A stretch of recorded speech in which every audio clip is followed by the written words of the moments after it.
நான் எங்க பெரியம்மா பொண்ணு கட்டாக்குல இருந்தா, அவங்க இங்க நுங்கம்பாக்கம் இங்கே வந்துட்டாங்க. அப்பெல்லாம் போன் எல்லாம் கிடையாது. ஒரு கார்டு போட்டிருந்தா என் ஹஸ்பண்ட் என்னை வர சொல்லி. அப்ப அவரு தூரம் இருக்குனால அவரு துணைக்கு வந்தார். நாங்க கார்டு எடுத்துக்க மறந்து போயிட்டோம். அப்புறம் அந்த அதே ரோடு, ஆனா வேற வீட்டுக்குள்ள போயிட்டோம். அந்த வீட்டுல நவராத்திரி போல வச்சிருந்தாங்க, கதவு திறந்திருந்தது.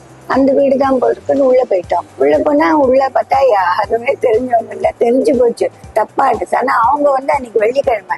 அப்ப அவங்க சாதாரணமா ஜென்ட்ஸ் வர மாட்டாங்களே, எங்களுக்கு லேடிஸ் தானே வருவாங்க. நாங்க ஜோடியா போயிருந்தோம். அப்ப அவங்க சொன்னாங்க, வெள்ளிக்கிழமை ஜோடியா வந்திருக்கீங்க, பார்வதி பரமசிவன் மாதிரி நீங்க ஒப்பாடலாம், எங்களுக்கு சுண்டல் எல்லாம் கொடுத்து காபீல போகவே விடல. காபி கொடுத்து சுண்டல் கொடுத்து ரொம்ப உபச்சாரம், தேங்காய் வெத்தல் பழத்தெல்லாம் கொடுத்து அனுப்பிச்சாங்க.